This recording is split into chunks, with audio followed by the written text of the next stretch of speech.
Welcome, Mike Cushman and Dave's sometimes punctual. And welcome to Talking Niagara, everybody. It's Friday, April 11th, 2025, and we're here for the news and views impacting Niagara Falls and the surrounding area.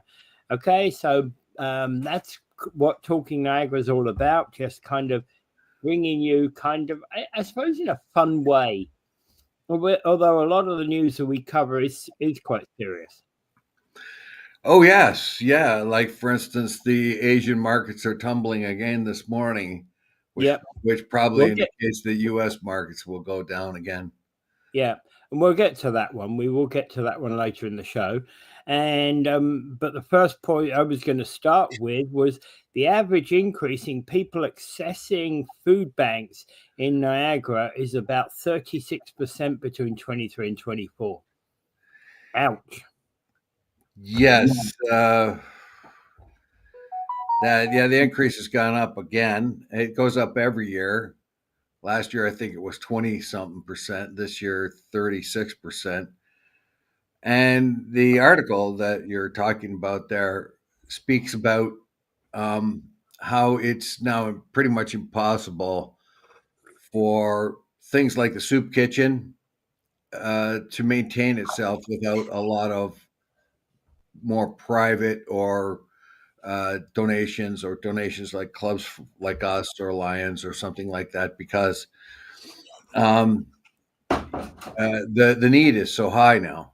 It Yeah. used to be that a soup kitchen or something like that could maintain itself and take care of those people on the fringe, poverty-stricken people, and feed them fairly well with like churches This or is a report. This is a report by Feed Niagara, which is a consortium of 10 food banks across the Niagara region working together to look at food insecurity, pull resources where necessary to maximize their impact. But this has got to be a staggering impact. yes, it is, and it's just going to get worse the way things are going right now. I imagine even because of if they don't solve this trade problem pretty soon, it's even going to get worse Yeah. Oh yeah.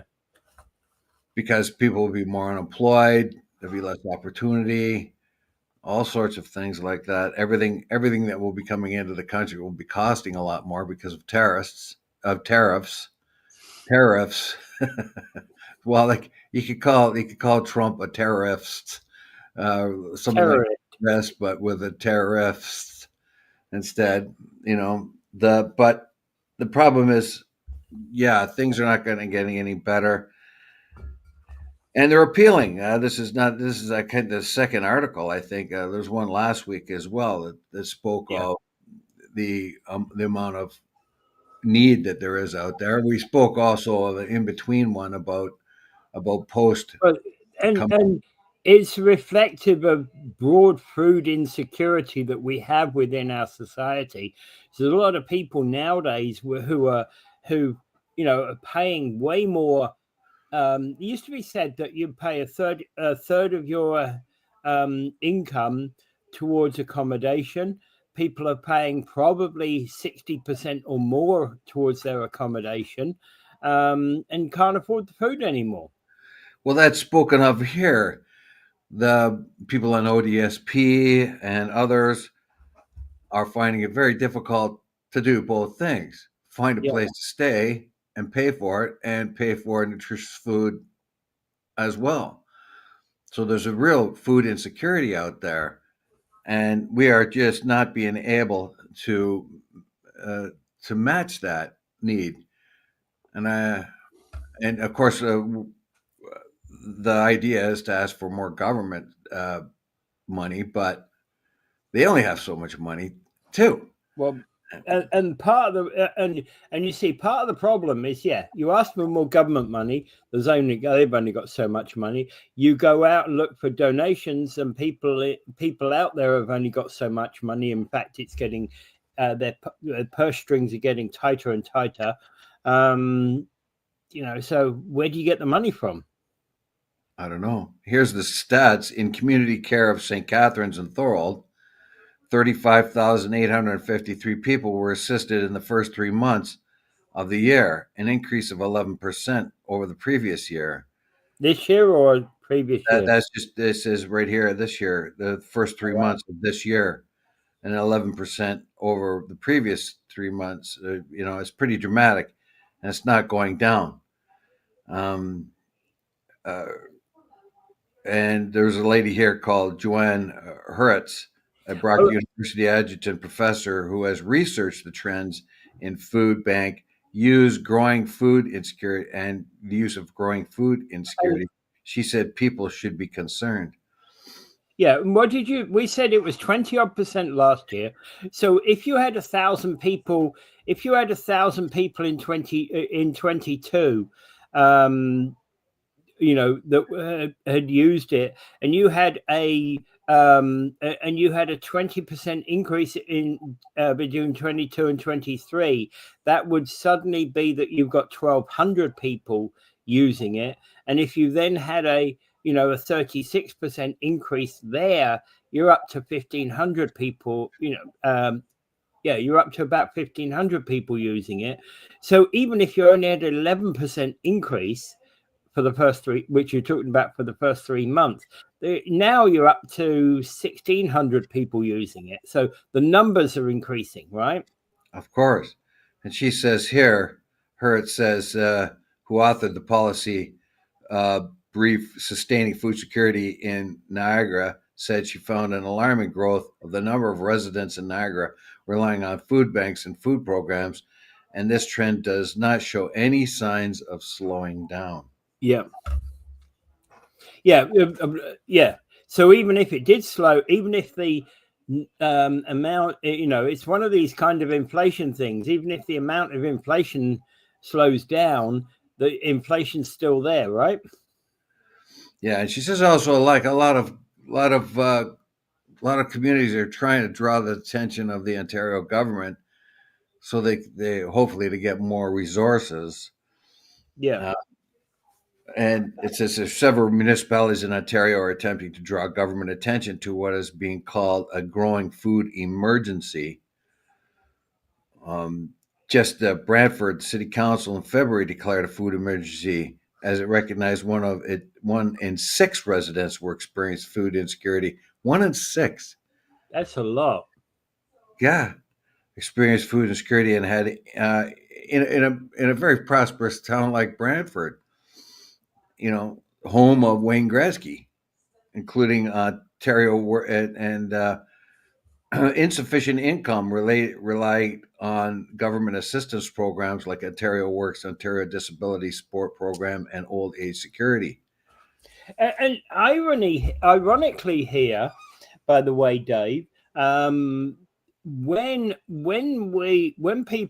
they had what was it called, the pandemic relief stuff, what was that called?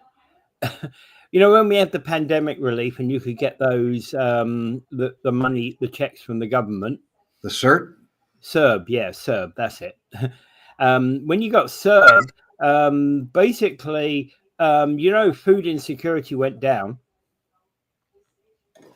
Yes, because everybody was getting money. 2 years of CERB because everybody was getting because there was money. Quite apart from the issue about whether people should have been paid some money or not, which seems to be the ongoing issue since the end of CERB. The question here is that there was actually food bank usage in those years went down. Yeah, that's notifying. Which brings me to that program where everybody would get a minimum income, that the government would make sure that everybody got a minimum income so they live no matter what. It's called basic universal basic income. Universal basic income. This makes an argument for that, basically, because how much how much cheaper would that be if everybody had a universal basic income? Then the strain on these resources would be much less, and you could Yeah. be Oh, yeah. assured that more people got a place to It stay certainly is. and food to eat. It's certainly a valid argument. And what you actually need is, well, in order to follow that argument, you really need to kind of review that with somebody who's actually a UBI specialist. Yeah, well, right now in Niagara Falls, the number is 1 in 7 residents supported by food banks.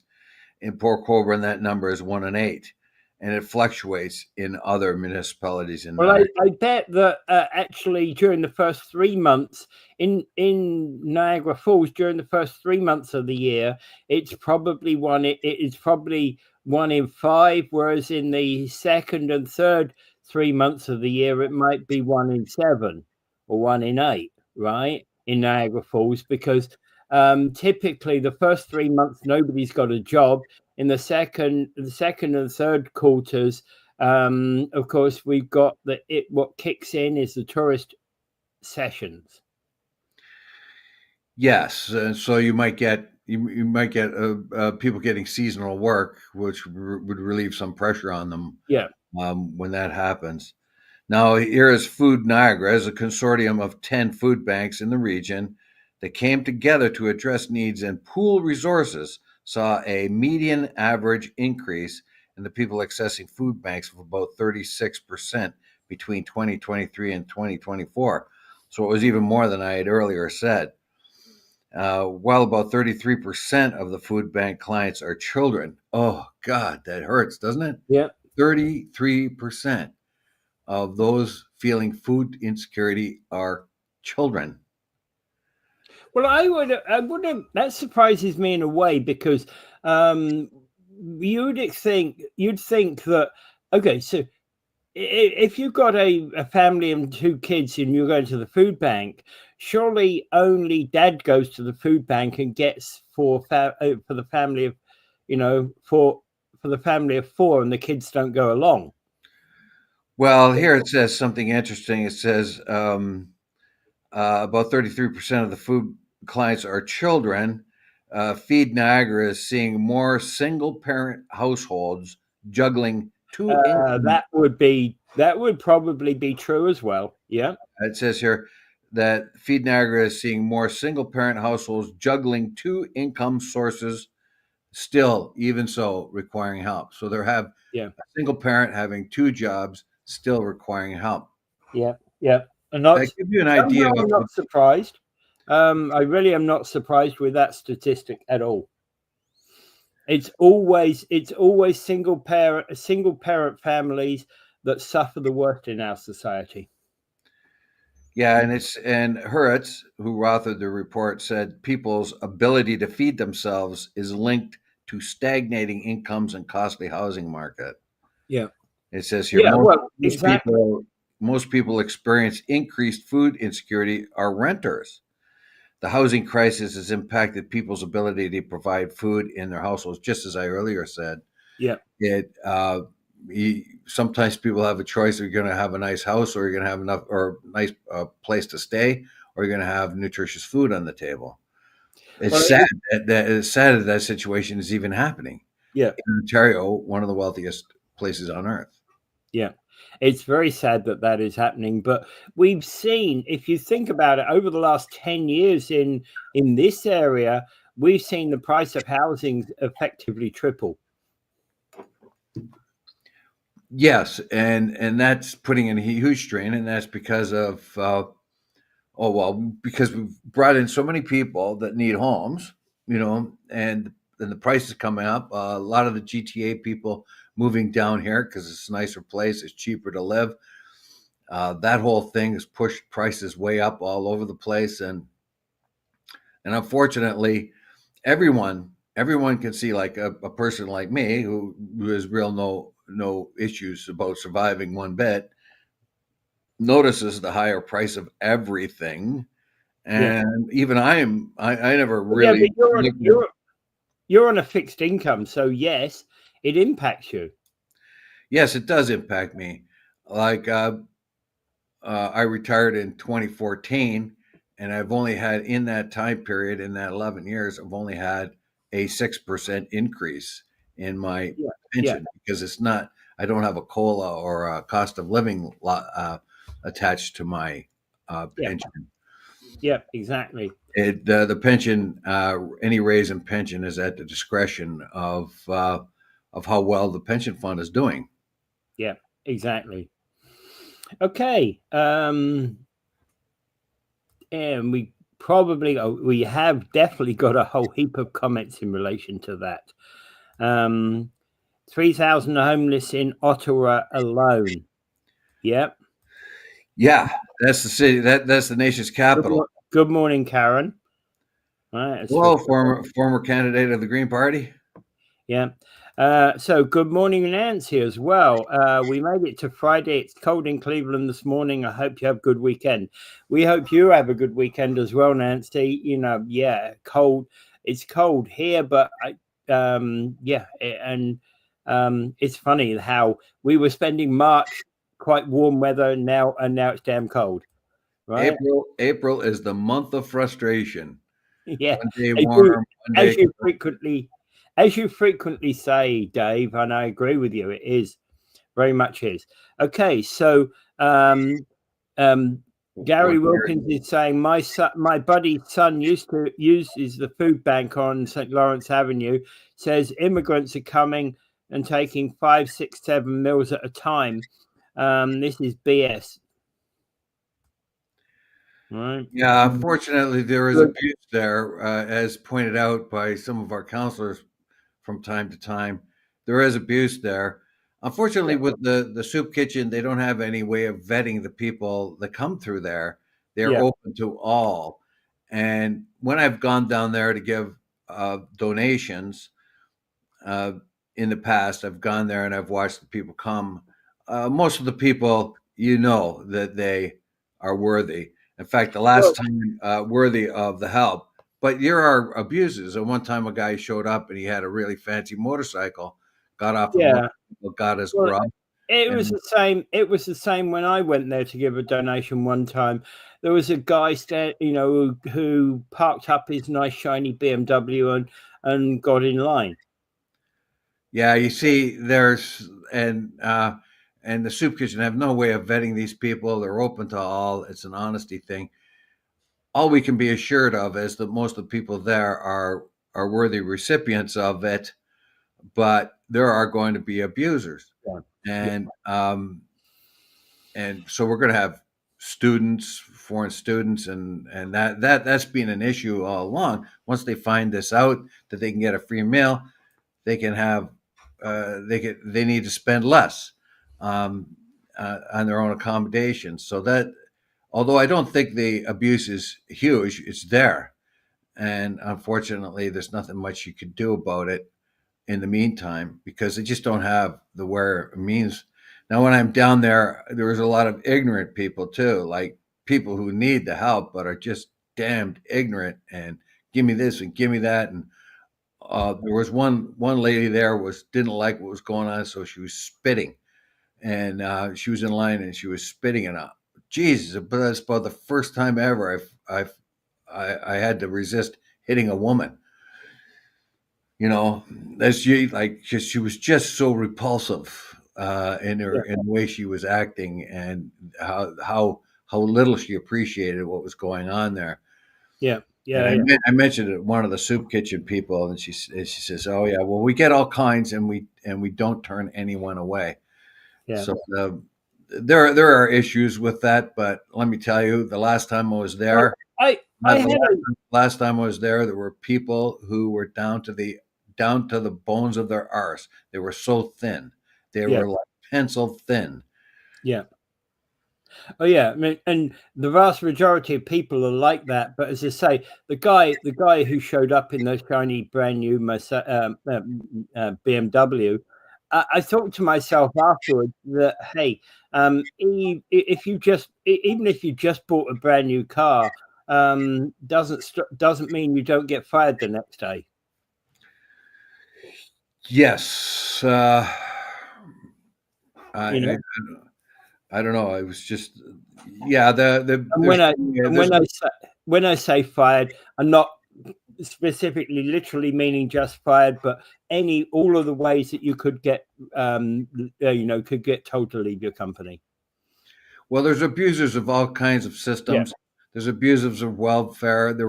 I knew guys that went down to Florida and collected their pogey checks back in the day. They would go down to Florida and they'd have somebody sign their pogey cards. Yeah, back in those days, you had to sign your card and send it back in. yeah, Well, they had people signing their cards for them, and they were down in Florida enjoying the summer down there or winter down there. So there's always been abusers of the system. abusing all these things. Yeah, yeah, Uh, Now yeah, the abusers can be damned all time, in my mind, but the real issue here is that more and more need is out there, genuine need, yeah, yeah, and uh, that's what is the problem. Now uh, Gary's buddy's son was able to get help, and that's the thing we have to focus on. He needed help. He was able to get help. Among the people who were there genuinely needing help were abusers.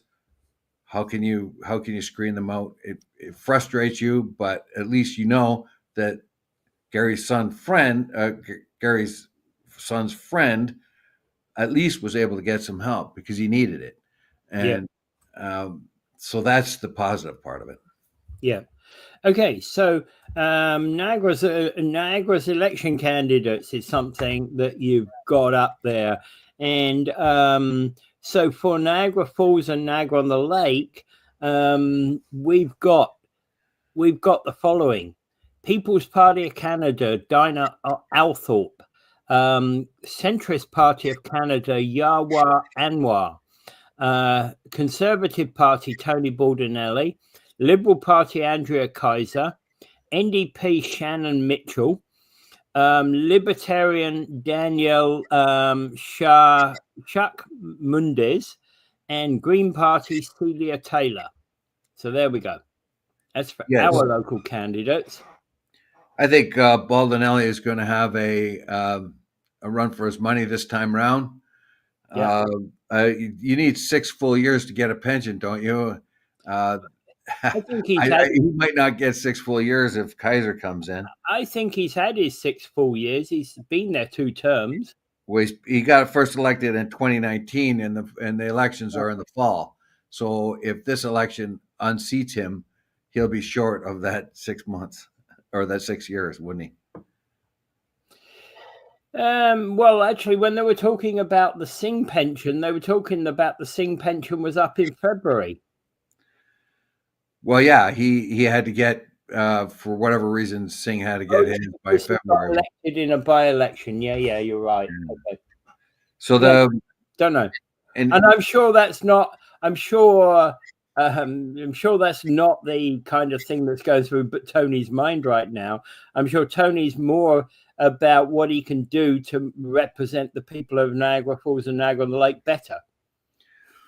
Well, the boundaries as with Andrea Kaiser and any of the other candidates, and I mentioned all of them because it's important that we celebrate democracy, even if you don't like the party. The fact that the party's on the ballot is an important factor. Yeah, I tip my hat to every one of the candidates. Yeah, absolutely, very much so. No matter what party they come from, I tip my hat to them because they. So Yawa Anwar, for example, of the Centrist Party of Canada, I don't know what the Centrist Party of Canada's policies are, but because it's centrist, I've got some idea. PPC, Dinah Althorpe. Of course, we know what the PPC policy is, and PPC is one of the bigger parties, even though it statistically doesn't have much of a chance nationwide. Yeah, we'll see. Yeah. This is really a two-party race. I think even the NDP are completely sidelined in this one. It's going to be a liberal conservative thing, and the winds of fortune blow each way. I was reading something yesterday. Depending on what's happening in the States with whatever Trump's doing, one party will get more of a boost in the polls than the other, and the wind will change when things are a little less active down there. The other party, it's a day by day thing, and it's depending way too much on Trump and the party down there. So we're kind of focused on that. When it looks less urgent, the conservatives get more. When it looks more urgent, the liberals get more. So there's Yeah. this seesaw. Basically, the wind is going each way, different times. Yeah. And as I Right. said before, as I will continue to say, the liberals have a shrine where there's a picture of Donald Trump, and they throw flowers at his feet because without Donald Trump, the liberals would have been ruined. Okay, so look at Niagara South for a moment. Liberal candidate here is Vance Badaway, who's the sitting Niagara Centre MP. Green Party is Natasha Bergen. Conservative is Fred Davis. NDP is Chantal McCullum. PPC is Peter Tarras, who ran here in Niagara Falls before. And Christian Heritage Party of Canada is David Verdova. Okay, so there we have it. So but really in Niagara Falls, as just about every place else in the English part of Canada, it's going to be a conservative liberal battle. And I've noticed Carney went to Alberta and he promised them that he would make Alberta an energy superpower of the world. Mm-hmm. In other words, the old liberal ideas of shutting down the oil fields and making them more environmentally lovely and all this is changed. The whole idea is economic fortitude. Yeah. And he's going to make, he claims, well, he's going to make Alberta great again, basically. He's really switched gone 180 degrees on the liberals of the past 9 years. First of all, he gets rid of the carbon tax, which was a great irritant to everyone. So that's gone. And then he talks about opening up mines and pipelines and things like that, which was contrary to the liberals before, who concentrated on environmental things and stalled all kinds of those things. Unfortunately, when they did stall those kind of things, it stalled our economy. So quite rightly, Carney says, well, okay, no, we got to get our house in order. Our productivity level is low. We're not exploiting our resources as well as we should. He's sounding like a conservative. Yeah. All right. Anything out? Yeah. Okay. So, do we need to put anything else over? Okay. So, St. Catharines, right? We've got Chris Biddle, who's the sitting MP for the Liberal Party. Centrist Party of Canada again. Taha Alexander Haj Ahmad. You've got NDP is Karen Orlandi. You've got Independent Christopher Riley. You've got Conservative Party Canada Baz Slumers, and you've got PPC Dennis Wilson. So again, congratulations to all that are standing there. But I think St. Catharines is probably likely to be a more is probably likely to be a straight fight between Conservative and Liberal. I think most of the nation is going to be that way. Also, something that I just chanced upon but didn't completely read through it, but apparently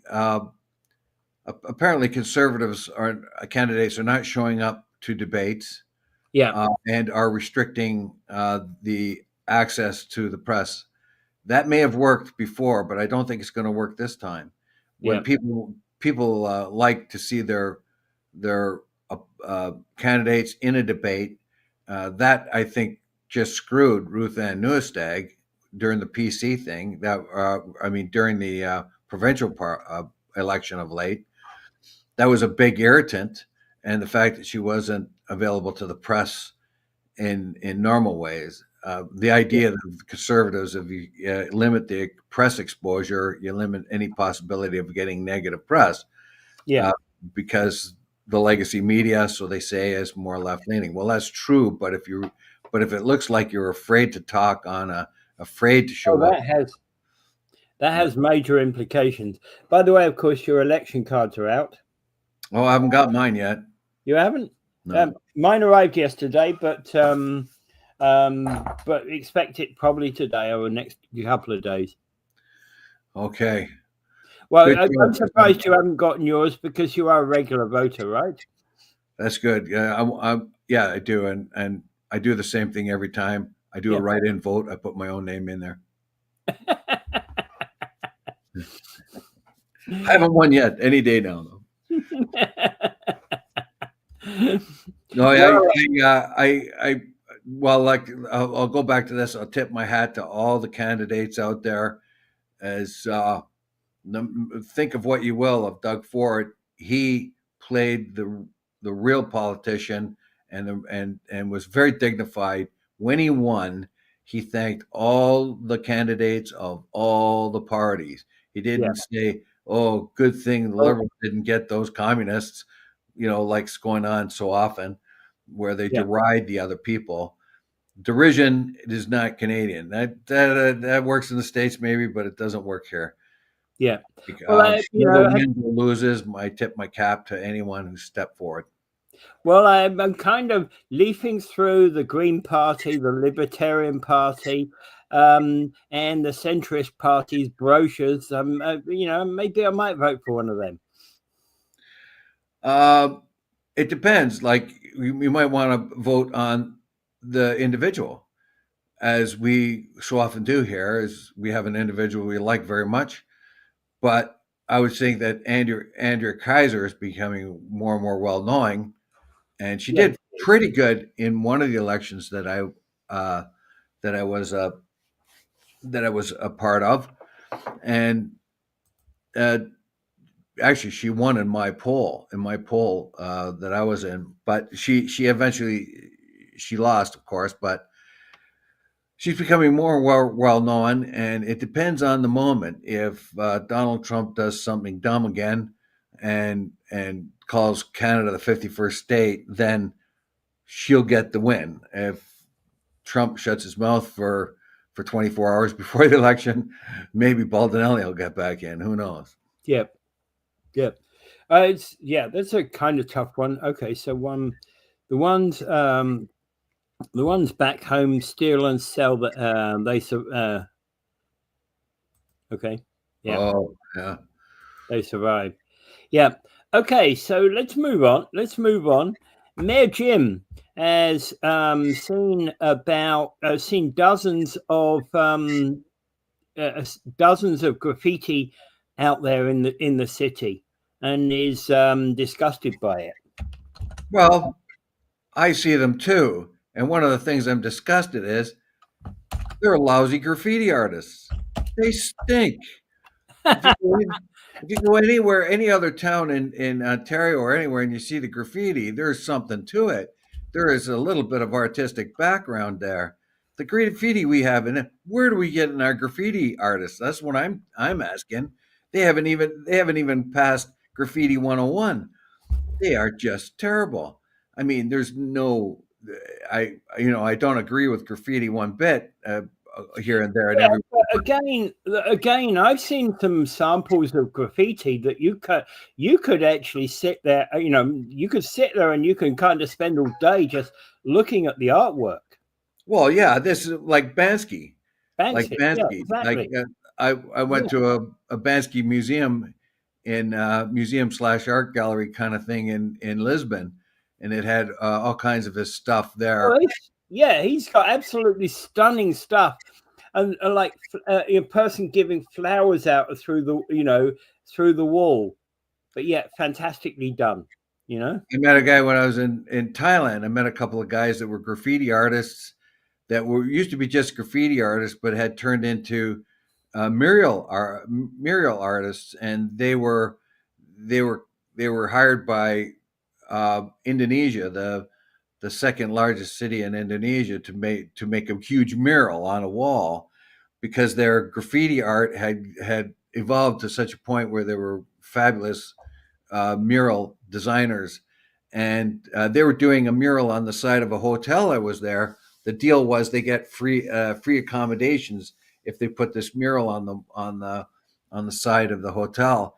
And I was at that hotel, and I was having drank beer with those guys and talked to them, and they worked hard all day long. And my son was with me at the time, and these guys were very, very interesting. They talked about their life as graffiti artists and what challenges it was, but they had really good art, really, really good art. Yeah. We got junk here. Yeah. Like, what is that all about? How come we get Well, the bottom end graffiti artist here? yeah, there's one actually around the corner from work, where it looks as if it's an N that flows into an F with some lines out of it, but it really is like, well, so what? Well, not only do we have graffiti all over the place, which means we're going to have to get one or two city crews to get out there to get it removed. Like Burgess pointed out, that to get rid of all the graffiti as fast as they want to, they're going to probably have to put two crews on it for at least part of the time. But it's a growing expense for the city, and let me tell you, and we got to get rid of that graffiti because it's rotten graffiti. If it was a nice piece of work or something like that, you might want to think, well, that enhances that hydro box or whatever. Might want to keep that one on there. If you remember 3 years ago, we had this kind of murals that were, I think it was 3 years ago. We had these murals that were encouraged by the city, so they were allowing, there's open space here that you can paint upon and put your graffiti on there, tag the falls, so to speak.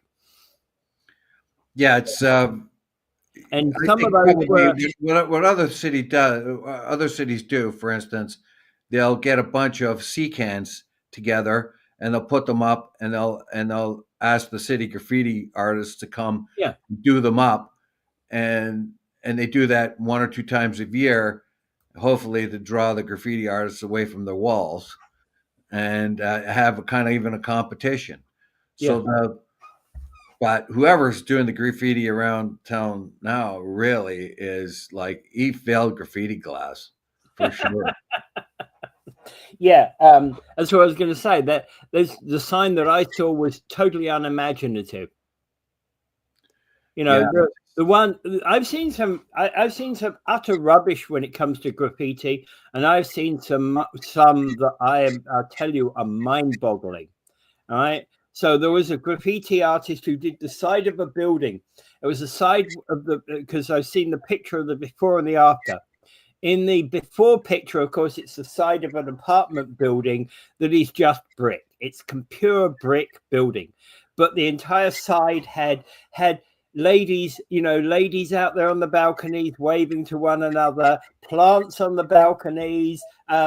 It was as if that was actually the front side of the building. In fact, it was so convincing that you really didn't, you had to look twice at the original state of the building, to look at it. And it was utterly amazing. Brilliant. Well, but we're not getting that. No, we're not. We're not getting that. If you're getting that, you can kind of say, well, that's something that we can appreciate, right? Well, we're getting the worst graffiti artist, and once in a while a mediocre one. But you know what? I'm really, really disappointed in the graffiti art. Even when I watch a train go by, when I'm stuck by a train, I'm thinking, oh my God, where are these guys coming from? Yeah. I imagine most of them are guys, and they just don't have anything. Like, it's just rubbish graffiti. It has no artistic quality at all, and there's no originality. But again, if you think about, we just talked about the soup kitchens and the, soup kitchen, how bad food banks and soup kitchens are. This is another one of these poverty things. If people have got more time on their hands, they're going to do things like this.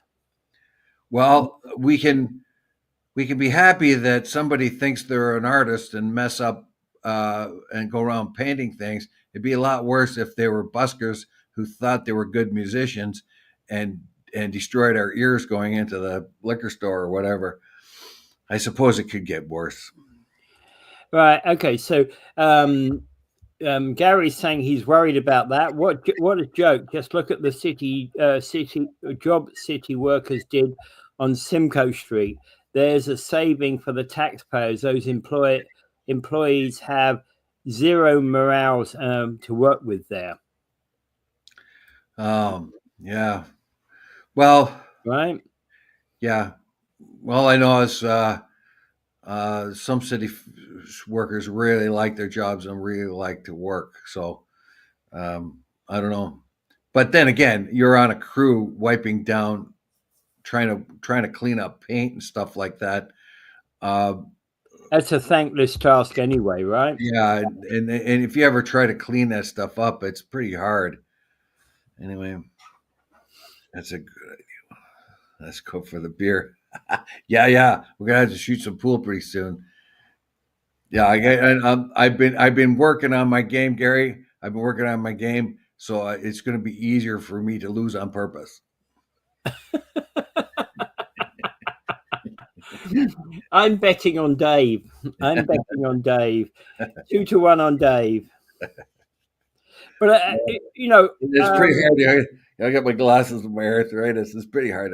I'm not saying I disagree with you, Gary. When there are problems that we've got, the problems that we have in our city, and the mayor is talking about graffiti, but graffiti is one of the many problems that we do have. Well, it's an irritant to the public. Yes. And they get huge amounts of phone calls from them. So of course they're going to have to address it. But the issues that we were speaking of earlier about food insecurity is much more top of mind for the average person. But our city being sort of desecrated with lousy graffiti artists, that's an issue for the average person, and they feel a sense of pride that we should get rid of that. But in my mind, I would be much more proud of our city if we could do more for those people of food insecurity. All right, got 2 more comments. Some of the some is the key word. Yeah. Okay. Yeah, some. Yeah. Some, exactly. Yeah, I agree. All right. Okay. The S&P tumbles 3.5% after the China-US tariff feud heats up. Yes, yesterday, the day before yesterday, the stocks blew up, went straight up. It was the highest gain, the third highest gain in the history of the stocks in one day. That's when Trump eliminated or paused the reciprocal tariffs and reduced it down to 10% even.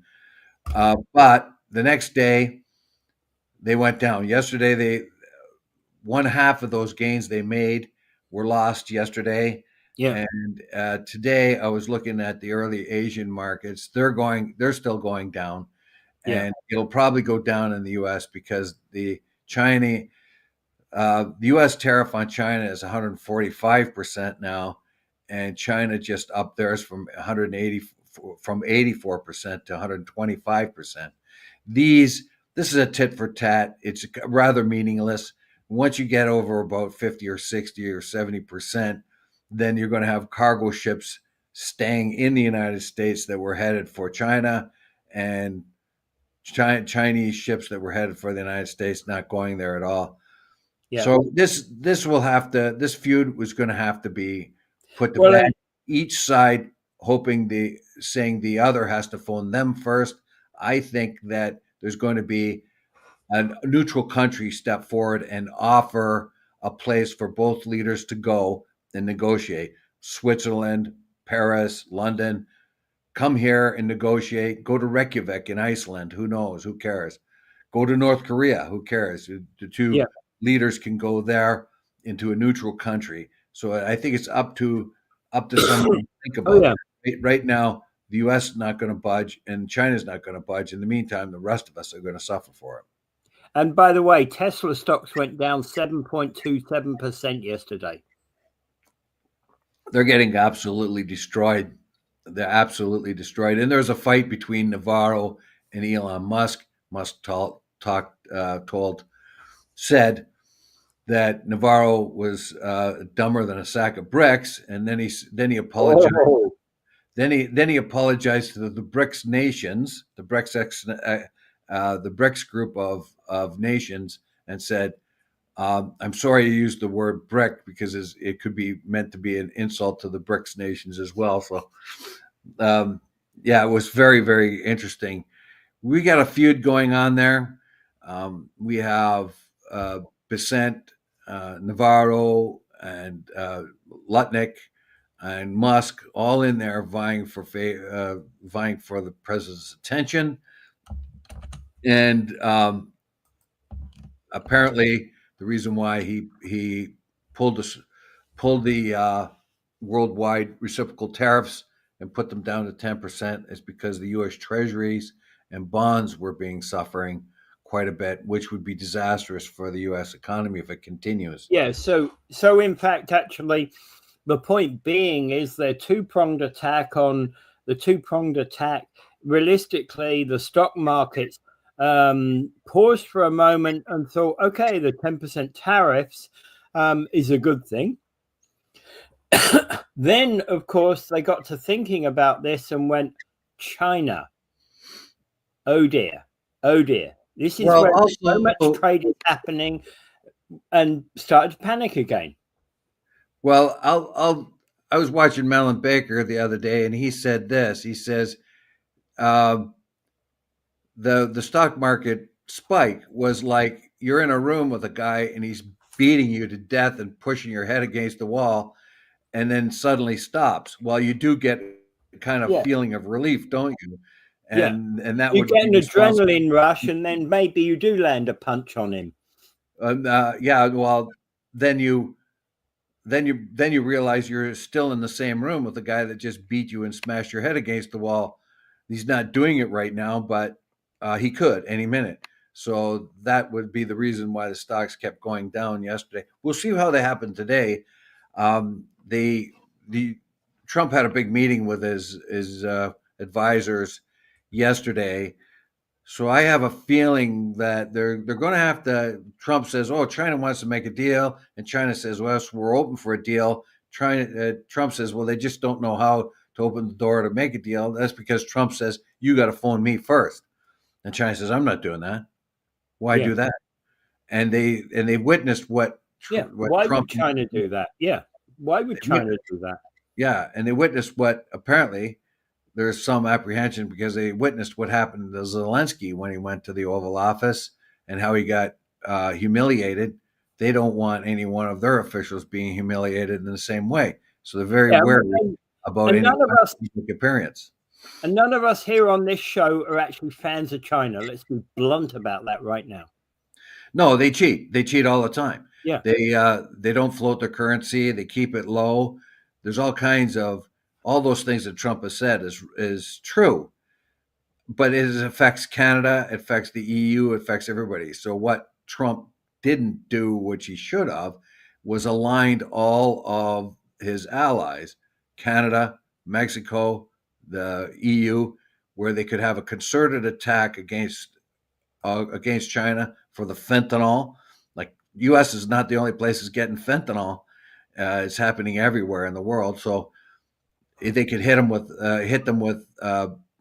that, and also insist that they oblige and conform to the WTO standards, which they've never done. The World Trade Organization's standards, which never done.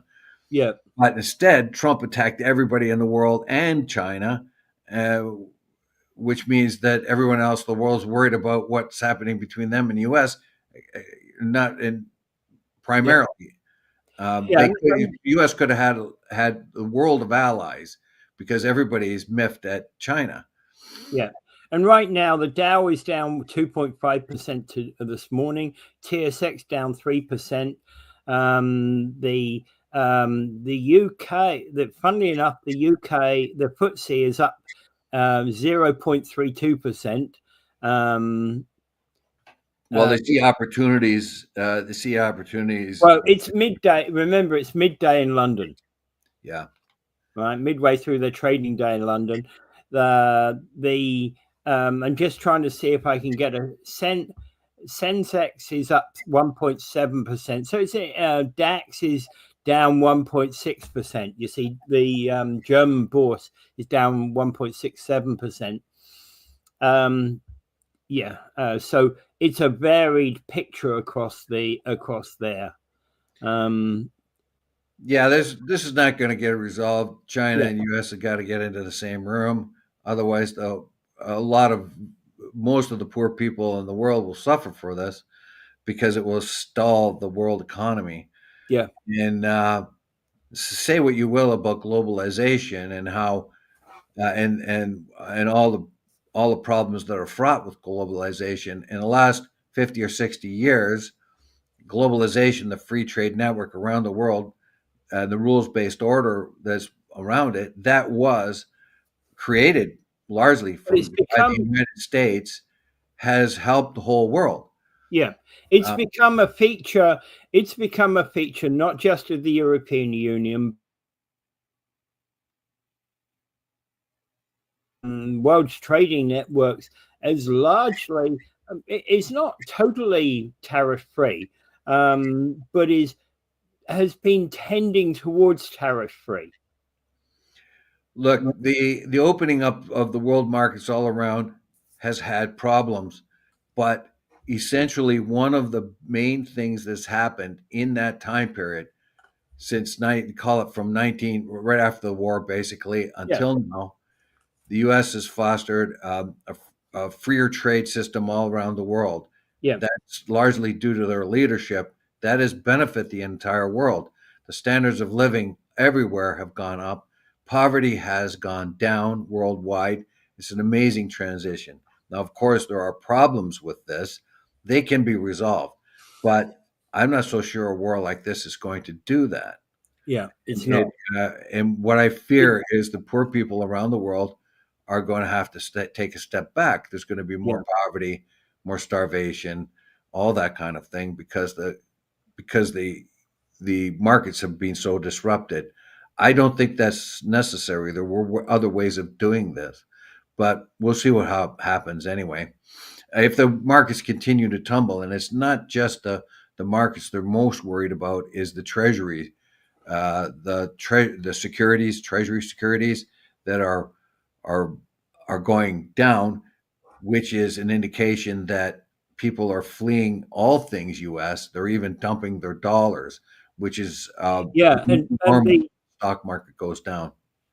and the dollar, the ticker tape price on the dollar versus the euro is definitely leading in the favor of the euro. The euro's rising 1.36% on the day. I found I heard a rather interesting. We've heard that Donald Trump wanted to devalue the U.S. dollar so that American exports are more attractive.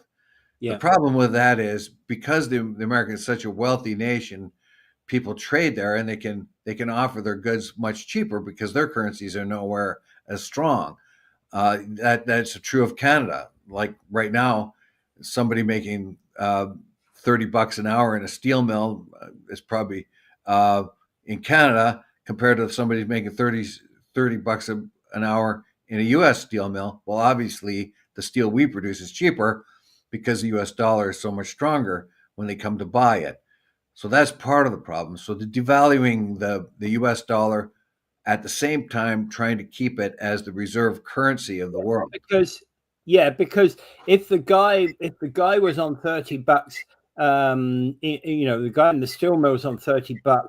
His American colleague is on $40 an hour Canadian, right? Basically, yeah, that's a oversimplistic look, but that gives you the Yeah, idea. Yeah, yeah. I'm just trying to plug that in simplistically. Yeah, yeah. Now you compare that with China, where they have where their wages are suppressed and their currency is suppressed. Those are the problems we find there. Well, we but found that Americans and well, Western investors, but the biggest ones were Americans because they have the most wealth in their most wealthy country. When they had a chance to relocate in China, they did so because they got cheap labor. They knew that they weren't going to have to worry about unions. They know they're not going to have to worry about environmental problems. They just go there and they bring their plants to the Chinese manufacturers. This is what I want you to build, and they do it, and they get cheap labor and cheap Yeah. costs, and the And if they American. can't do it cheap enough in China, they'll go to Bangladesh or Vietnam or somewhere. Well, they will, but the fact is that the China makes it their. Oh, I see. I meant the Chinese will go to those other places. Well, the Chinese have done, Yeah. and that's part of the problem. But it's just like the U.S. bringing a car company up here or something like that, or Alcoa going to Iceland and investing in aluminum, a manufacturer there. It's an American company, but Iceland benefits from it. But in Yeah. China, those things don't happen, and that's a big part of the problem. That wages are stifled, and the currency is kept low, and they buy U.S. dollars, which makes their economy. They haven't, because of that, they haven't been able to develop their domestic market. Yeah. And to compare the U.S. with China, China relies almost entirely on exports, but the U.S. can rely on its own domestic market to make Yeah. up a lot of its revenue resources. Yeah.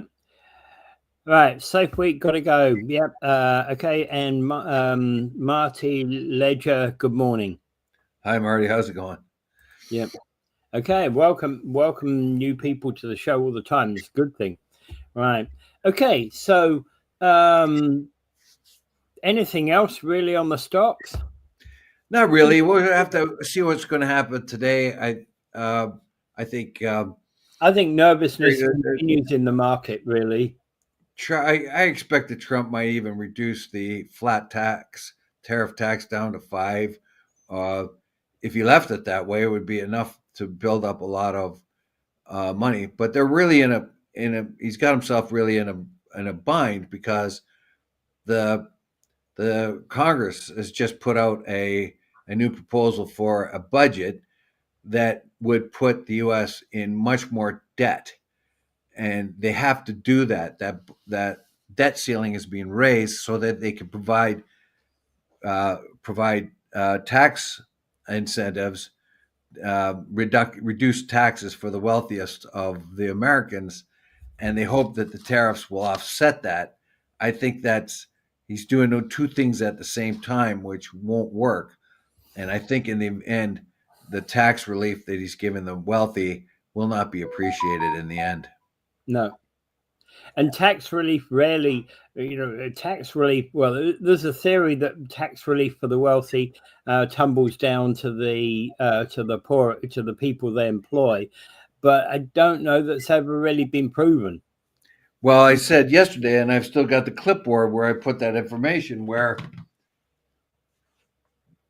0.1% Yeah. of wealthy Americans own 25% of the wealth of America. 1%, the top 1% of Americans own one half of the wealth. So when you keep giving the wealthy tax breaks, that's what's going to keep happening. And when you get the top 10%, where they nearly own nearly 90% of the wealth of the United States, you have this stratification in your society that you're going to get a rebellion if you don't start sharing some of that wealth. And again, what we have here in Canada is a crisis of failure to invest in our industry. Well, that's not co-relatable, really. It's I think it is. It's people keeping that money to go to stuff their own pockets rather than investing in the industry. That they're not investing in the industry. They would invest in the industry if they were positive they will get something back out of it. Yeah. So the stall there, well, the same stall is happening in the States right now, and investment will cool off until some more stability comes to the market. But Yeah, definitely, it's wealthy interests that do a lot of the investing. But even in Canada, you have that stratification. What that does is it builds up an oligarchy, and right now, what it looks like, or could And be all, interpreted, is that Donald Trump says, "Okay, I'm I'm giving the oligarchy in the United States, the richest people in the United States, we're going to give them, um, I'm going to give them tax breaks, and they can stay as wealthy as they want. And as long as you don't bug me, I just paid you off." So he knows that the most of his resistance would come from most of the resistance would come from the richest people in the United States. If they galvanize their forces and their wealth, that could be a problem for him. So Mhm. some people interpret that as he's just paying them off. Yeah. Well, it's an interesting way of interpreting it. Yeah, I look at all kinds of interpretations because, and then whatever shows true later on, I can't speculate myself, but that's the different speculations that I've seen. The lower dollar, I believe that because Trump has said that himself. He wants the dollar lower. He thinks he can do it with this tariff regimen. Um, but that's kind of issue. I think what he'll do is he'll make a deal with Japan really quick. Japan owns a lot of treasuries in the United States of the United States, and apparently it's been selling them off because it has no confidence in what will happen in the American economy going forward. So if they make a deal with Japan real quick, a real good deal with Japan, and it comes up with zero tariffs and all that other stuff, and Trump says it's the greatest trade deal of all time, that may cool the markets. Mhm. But he's got Okay. So, Japan's a good place. yeah. So just the snow and rain today. Just stay safe, everybody. Yes. And I think it's rain continuing in the weekend. Lovely, lovely April. So, as I say, stay safe, everybody. Yes, and without further ado, I bid you do not forget Gaza. Outrages after outrages on that genocide keep happening.